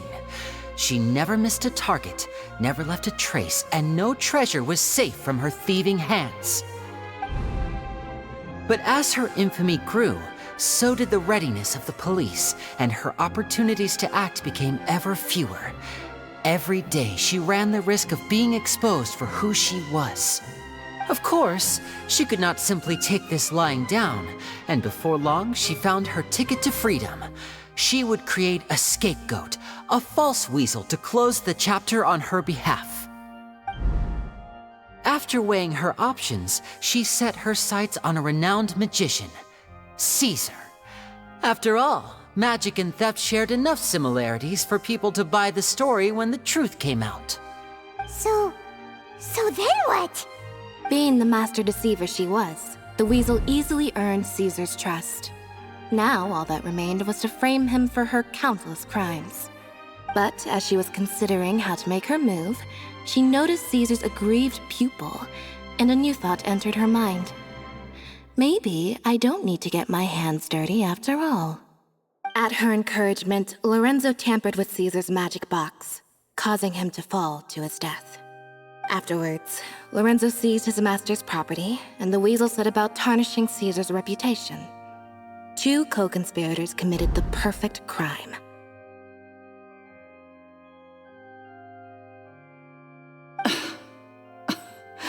I've got to hand it to you.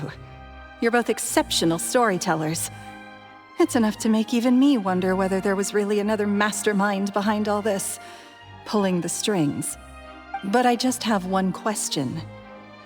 You seem to think that I am the villain in this tale. What's brought this on, Lyney? Is it something that Lorenzo said? Don't worry, Lorenzo said nothing at all. But I never believed that he was the weasel, and in fact, my investigation only made me more certain of that. He was too forthcoming with his confession, as if there was something else he was trying to hide. How disappointing. So you'd sooner trust Lorenzo than me, even without a shred of evidence? A magician is an expert at playing the audience to get the result they want. And I have no doubt that you, Gemma, are equally talented in this regard. With a little help from Lorenzo, you put on a very convincing performance. The lovesick fiancé, whose devotion to her betrothed is unshakable, even under threats of violence. Caesar was maligned and hated by all for 10 years, but you? Everyone sympathized with your plight. Who would suspect for 1 second that the lovely young lady always seen weeping in front of Caesar's grave was actually the mastermind behind his demise? No, not that poor lady. Perish the thought. Wait, so you mean the whole intimidation thing was just a hoax? Gemma and Lorenzo were both in on it? But why would Lorenzo agree to that? And why didn't he sell her out even at the end instead of admitting to being the weasel himself? Yes, why indeed? Maybe Gemma herself could enlighten us on that question. Well, Lyney, if you're so confident in your version of events, then I think the answer should be obvious. Having killed Caesar with his own hands, Lorenzo was plagued by overwhelming guilt. Revealing the Phantom Weasel's true identity would serve no purpose. But if the Weasel remained free, then she could take care of Lorenzo's loved ones. An excellent answer, though sadly a little dull. Is that right? Well, don't let me bore you. If you'd care to change the topic to something more interesting, I'd be much obliged. As a matter of fact, there's one thing I'd really like to understand. Why would the real weasel have targeted things that only have value to other people? Could you shed any light on that? Of course. After all, we're just telling stories here, aren't we? If I had to guess, I would say that the real weasel must have had a terrible childhood. Left to fend for herself after her parents died young. Betrayed, scorned, beaten. She'd scrounge waste paper from garbage bins to draw on, using twigs and dirt for lack of ink and pen. She'd sew ugly rag dolls from whatever scrap material she could get her hands on. This was her only source of happiness in life. But it was all she needed, and she was content. Until the world decided that even this was too good for her. Once again, she was betrayed. And this time, everything was taken from her. She felt like life was a miry pit that dragged her further down the more she struggled to escape. At that tender age, she should have been happy. Instead, she stood in the shadows and watched with envy as all good things in the world passed her by. This was a fate too cruel for anyone to bear. Her pain became a breeding ground for dark thoughts. Thoughts which festered and grew into a twisted solution to her troubles. I detest the happiness of others, in all its forms alike. I will rob them of everything they hold to be good and true, and it will fill the void in my soul. That's some pretty heavy stuff. Now it all makes sense. Does this story satisfy you, Lyney? Yes, it is quite to my tastes. Thank you for helping to clear up my confusion. Huh. That's right. What drove you to write that letter, Gemma? What were you trying to achieve there? Because without that, none of this would have ever come to light. She didn't write the letter. After 10 long years, I'd hoped that the Phantom Weasel would be consigned to the history books by now. But it seems like someone still wasn't ready to let her finally be at peace. Lyney. Or should I call you the Phantom Copycat now? You were the one who posted that letter outside the Opera House. But why?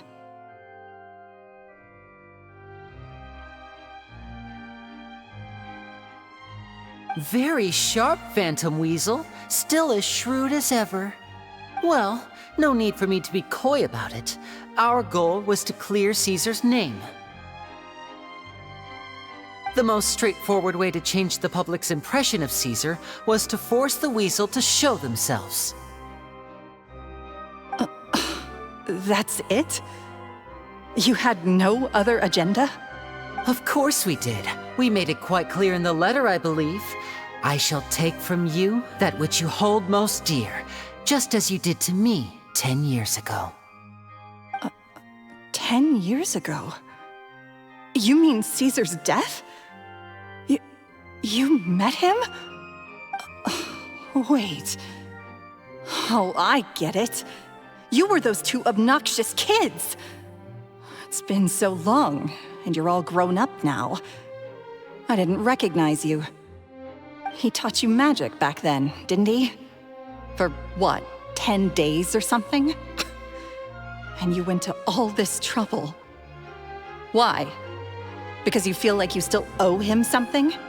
We remember all our debts, however great or small. 10 years ago, Caesar's reputation was torn to shreds, and his legacy was thrown out. 10 years on, and no one cares what the truth is anymore. But we did not forget, and so we came to find you. And? What exactly did you take from me? I'm still standing, as you can see. Lorenzo has admitted to everything. I'm free. Free? Do you really think so? Caesar once told me that even though the world is filled with lies and falsehoods, we must find our own truth. I think that applies to you too. Truth can take many forms. Prized possessions with nostalgic value, fervent hopes and dreams, and irreplaceable people. Life took many things from you, and those wounds never healed. When they ached unbearably in the dead of night, stealing became your way of numbing the pain. What are you trying to say? I'm saying that for the last 10 years, you've been living a rather uneventful life. Perhaps that's because you found something other than a life of crime to fill the hole?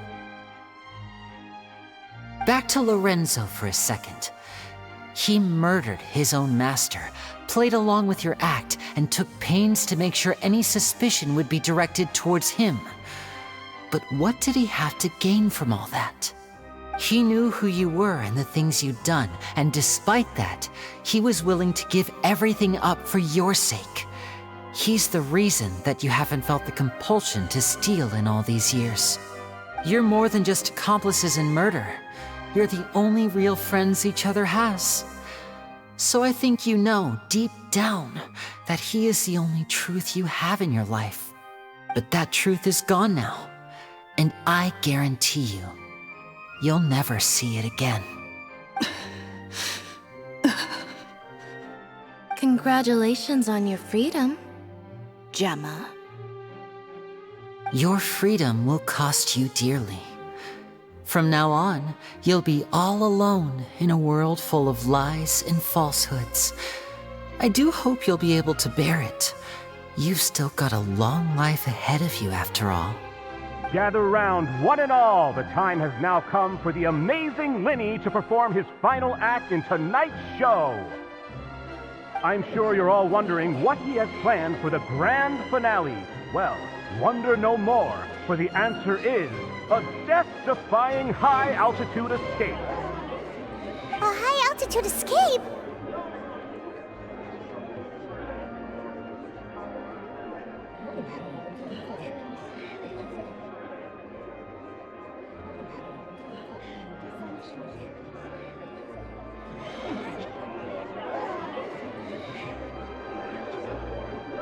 I'm sure you all remember the magician Caesar. This was the very trick that led to his fatal fall, after which he was dubbed the Phantom Weasel. But we have now learned that Caesar was wrongly accused, and that the real Weasel has now confessed to their crimes. Guess that's my cue to leave. Whew. I've been practicing this one for ages now, but I'm still a little nervous. Traveler, Paimon, I hope you enjoy the rest of the show. There may be a lot of people watching tonight, but you alone are my true witnesses.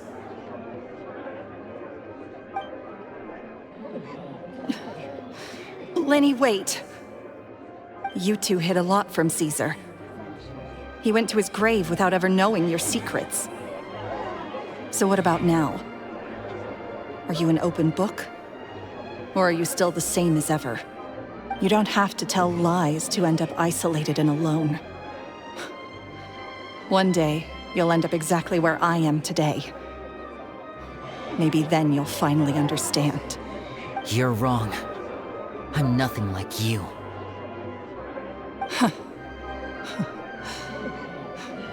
So, what are we, doing now? Like Lyney said, when you're ready, let's head outside and watch the show. But what about Gemma? She'll figure out what's best for her soon enough. Oh, and if you'd like to see Lyney after the show, you know where he'll be. The usual haunt. All right. Well, let's go and watch Lyney's finale then. This trick's a pretty dangerous one, but he should be able to pull it off, right?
Magic should be mysterious, surprising, and defy logic. Magic is hard work. Every single movement has to be practiced thousands of times. It's alright. We're used to that.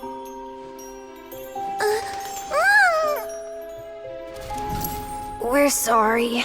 You've taught us so much, but we can't tell you the whole truth. It's okay. Do you still remember what I told you? This world is full of lies and falsehoods. I only hope that one day you can find your own truth. What about you? Have you found your truth? Magic is my truth.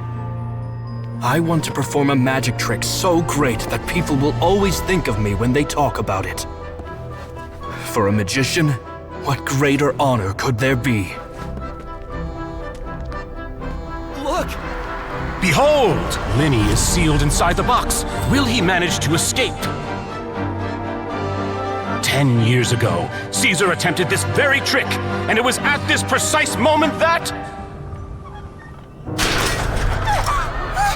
Lyney! Watch out!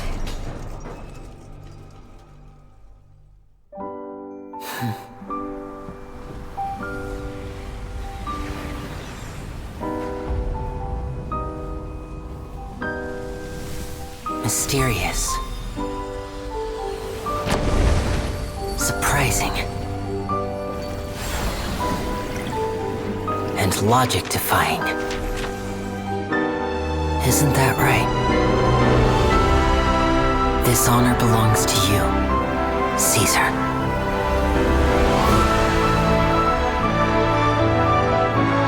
I'm just sorry it's a little late.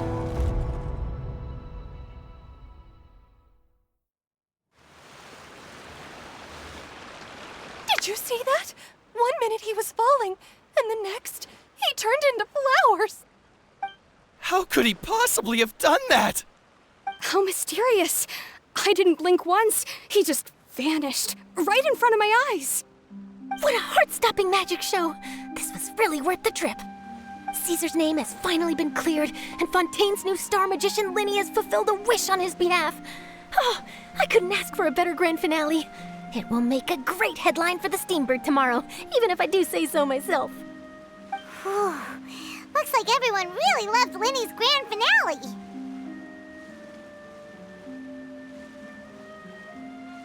Paimon doesn't see Lyney anywhere. Where'd he go? Oh, Lynette said he'd be waiting for us at the usual hunt. But, where is that? Oh, you mean the one where Caesar's buried? Yeah, that's probably it. This whole magic show kinda seemed like Lyney's way of saying goodbye to Caesar. So it makes sense that that's where he'd be afterward. Alright, let's go look for him there.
Paimon was scared to death when the chain broke. Paimon was sure something had gone horribly wrong. Magic is a performance art. A magician has to get creative to keep the audience on tenterhooks. That's our job. So I tweaked Caesar's original setup a little to keep it fresh. I was honestly a little nervous during the live performance. The thought of falling, suddenly feeling weightless, seeing the sky and the ground spinning and spinning. Sometimes, I can't help but wonder what Caesar thought in those final moments. Did he regret taking Gemma and Lorenzo on? Or did he believe that it was his own slip-up right until the end?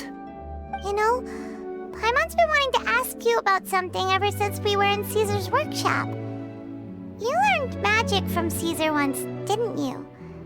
When was that? After I joined the House of the Hearth. To be honest, Lynette and I had an agenda when we approached him.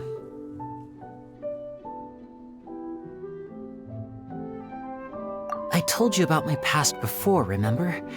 As a young boy, I survived by secretly learning magic from street performers. I'd watch their tricks and try to figure out how they were done. But I quickly realized that observation alone could only get me so far. What I saw was the polished final performance, but the rigorous training they put in behind the scenes remained invisible to me. I needed to learn how to improve my sleight of hand, hone my misdirection skills, and make niftier props. We were gifted enough that we'd made some progress by ourselves, but without proper guidance from a professional magician, we quickly plateaued. So that's why you sought Caesar out? Yes. We figured there was no harm in asking, but it took us by surprise that he was so willing to teach us. In all, we only spent 10 short days together, but he was very good to us. By contrast, we hid so many things from him. For instance, when he asked why I wanted to learn magic, I answered, "It's my passion." But in truth, there was already a lot more to the story by then. After being taken in by an aristocrat for our magic talent, then betrayed soon after, this was no longer about me doing what I loved. What amazed me was how the lie escaped my lips even as I was hesitating over whether to tell him the truth. Trust is a beautiful thing. Sadly, I'd forgotten how to trust by then. Lyney. Still worried about the way I feel? You really are a gentle soul, aren't you? But don't worry, I'm used to it now. From the mansions of the elite to the House of the Hearth, lies and selfishness have followed me and Lynette everywhere we go. After Caesar went on tour, we became busy with our missions. The next we heard of him was that he'd fallen to his death, and was now declared to be the Phantom Weasel. That night, I remembered his smile. But as I lay there, I didn't know what to say to him. To keep secrets is to put up walls. The longer you keep them up, the less you let people in. Then, one day, you look around and realize your life is like an empty auditorium after a show, full of seats once occupied by all the people who left. But I guess that's the price we have to pay. You only realize how much someone really meant to you when you lose them completely. That's why I was so confident this would hurt Gemma. Because I felt it for myself.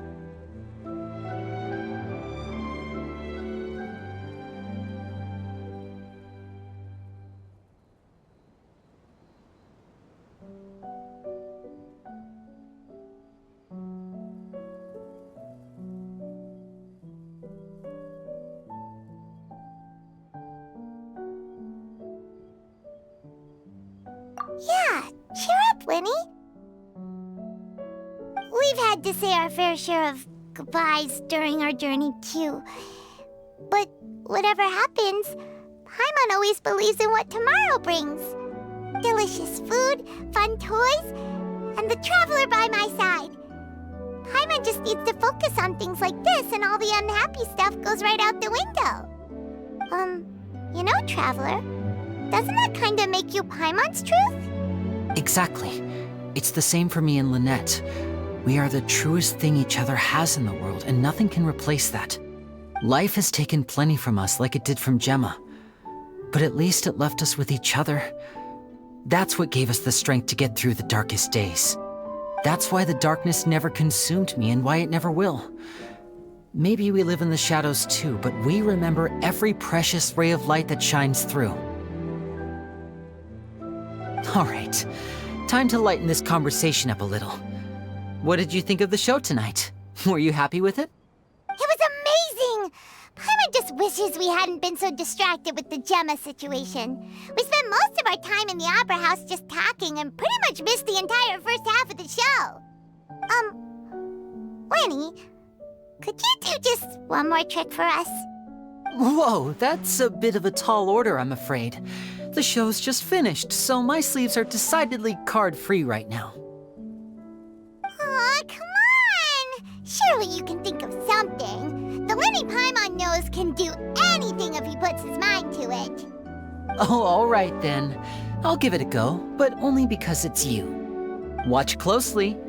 I have a flower in my hand. You liar! There's nothing in your hand! We ain't going along with this! Huh? My goodness, you're right. But I could have sworn I brought one here with me. Okay, try this. Count down with me. 3, 2, 1. 3, 2, 1. Now, have another look around. Maybe the flowers appeared somewhere else. Really? Let's see. Wow, there it is! Oh, this is a different flower from the last time, right? This one's called, oh yeah, a rainbow rose. But more importantly, Paimon has to know how the trick is done. Please, Lyney, pretty please! Well, if you want to learn magic, you'll have to start by addressing me as teacher. Ugh. Fine. Please, teacher, please! Since you asked so nicely, I'll share one little tip with you. Namely, the student of magic cannot solely rely on others being prepared to reveal their secrets. You have to observe, think, and find the answers for yourself. Is that it? Ah, look at the time. We shouldn't linger here too long. Thanks again for coming to see my show. I bid you both good night. I look forward to seeing you again. All right, fine. Ella Doc 89 just Shall followed. we head back down too? Oh, Paimon can't wait to read The Steambird tomorrow. Paimon bets Lyney and Caesar will be plastered all over it.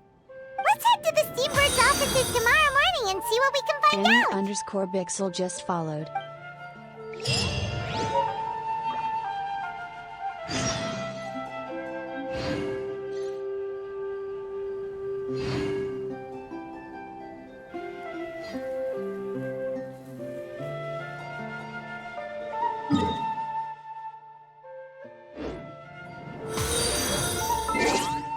Halsey Harrington just followed.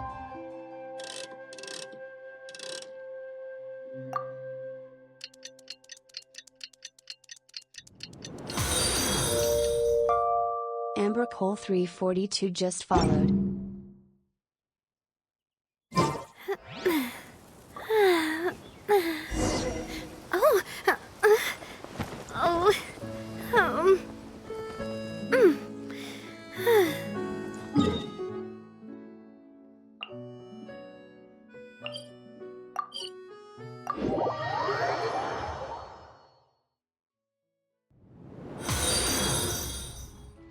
Isabel I Roach really just want to go followed. traveling. I don't mind where we go, as long as I have my friends with me. I'm very sorry, Charlotte, but my sister and I are quite busy today. I'm afraid we'll have to decline this interview. Oh, please, Lyney, I'll only take a moment of your time. If you would be so kind. Brooklyn Hazel just followed. What's happening here? I spent all night writing my piece about the Phantom Weasel, and it was going to go to print this morning.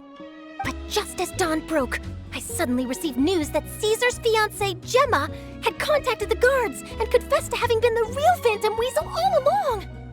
That was quick.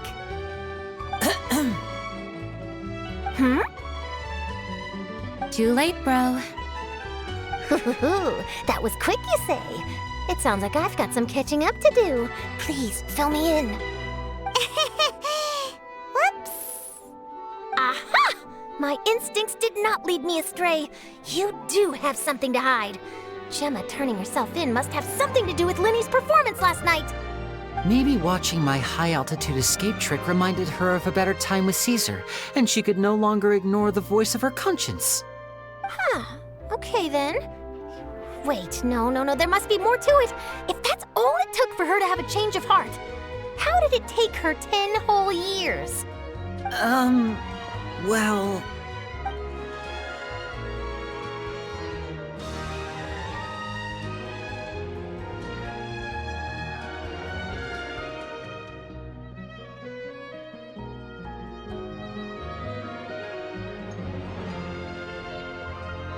Oh, I remember now! You and Gemma were nowhere to be found after the show. What happened between you? Quickfire question! Where did you all go after the show? Oh, we went to the cemetery and Lyney did a private magic trick just for us. Actually, glad you mentioned it, because that reminds Paimon. Guess what? Lyney started using rainbow roses in his tricks. What? I don't recall ever having received a rainbow rose from you myself. Is this supposed to mean that they're more important to you than your own sister? No, I just, What now? Oh, did Paimon say something wrong again? This is getting pretty awkward. What do we do, Traveler? Seems like this interview wasn't meant to be. Well, never mind. There's always next time. Forgive my persistence, but when there's explosive news waiting to be found, I can't turn away. The news about Gemma has already made waves, and I'll stop at nothing to get to the bottom of it all. Apparently, one of the things she said to the guards was that her final wish is to see Lorenzo one last time. There's clearly a web of complicated relationships there.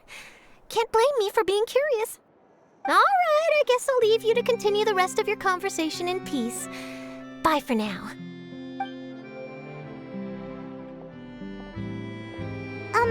Lynette? Paimon didn't mean to. Don't worry, I wasn't angry. I was just trying to distract her. Oh, really? Oh, thank goodness. You scared Paimon there. Phew. You and me both, Paimon. You and me both. At least it did the job, right? Please, take good care of that rainbow rose.